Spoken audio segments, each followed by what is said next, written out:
Hey guys, welcome back. This week I want to talk a little bit about professional development, especially people who are interested in climbing the academic ladders and rising in the ranks of being a different type of faculty member. I'll be the first to say that I had a very non-traditional path to a full-time job. I'm not a tenured member, but I am a full-time professor, assistant professor of psychology, and with that, I think there's some little tips and tricks that sometimes people don't tell you along the way, but that I personally was generally lucky enough to have mentors tell me along the way, so I want to make sure to pass that information on and share that with you. One resource that I found that kind of encapsulated a lot of the advice was an article from the, Academic Ladder. I forgot the site. And it really talked about how people can go about engaging in good professional development skills that allow you to really rise the academic ranks. I'll link the article below because I think it's good, but there's two things I really want you to keep in mind. One is, as a teacher, keep in mind that you know more than your students. So if you have any insecurities about something that you're teaching, don't sweat it. You're going to get it over time. You know more than they do. And ultimately, if there's something you're a little weak on, you'll learn it well enough to teach it because it's part of your responsibility, right?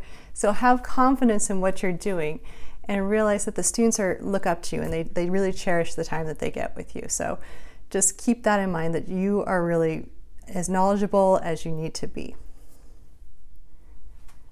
The second piece of advice that I have that I would take, that I agree with this article, would be to take the time at some point every semester to update your resume and your CV. And this sounds a little odd because it's like, okay, I've got a job here. Why are you telling me to update my stuff? Are you trying to give me a hint? And it's not that at all.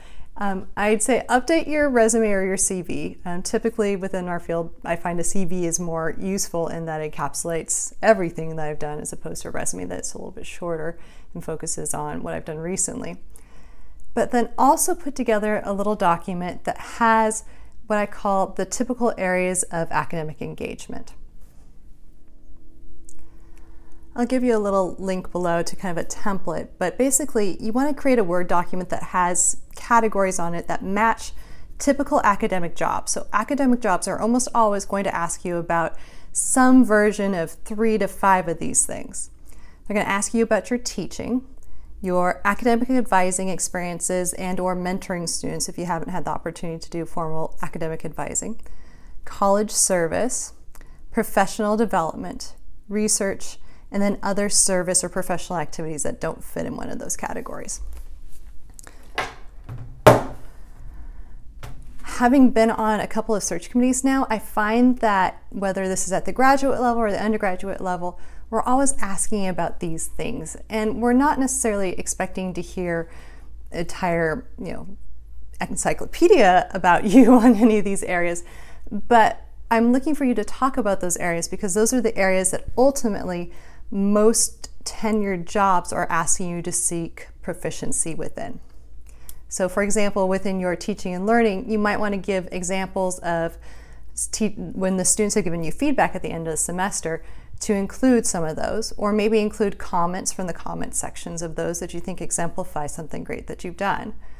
Or talk about when you redesigned a class, or why you made a class perhaps more adaptive for people with disabilities. This is the time to highlight all the cool things that you've done, and those are things that may not really be on your CV or your resume.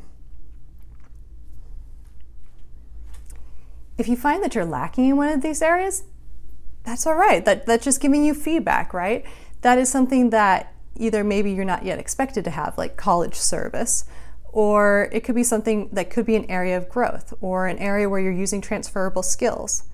So for example, if you're an adjunct and you don't have any college service, where maybe you're volunteering on like a committee, or maybe you're not yet working as a student mentor yet, then maybe something that you're doing within your Toastmasters club or something at the PTA would exemplify your heart for service. That wouldn't necessarily have to be related to higher education, but that you could exemplify on an application, say, I've done these things because I have a heart to serve, and I would continue to do that at your institution. Again, the article goes into 8 other tips, which I think are fantastic. I'll link it below again. But I think those 2 pieces, remembering that you are really the knowledgeable person in the room and that you are perfectly deserving of being standing up in front of that classroom, in front of those students. And then the second piece here, to kind of continually document your professional development over time, are 2 of my favorite tips from the article. Again, when you have some more time, get a chance to read through the article. I will see you guys next week. Thanks. Bye.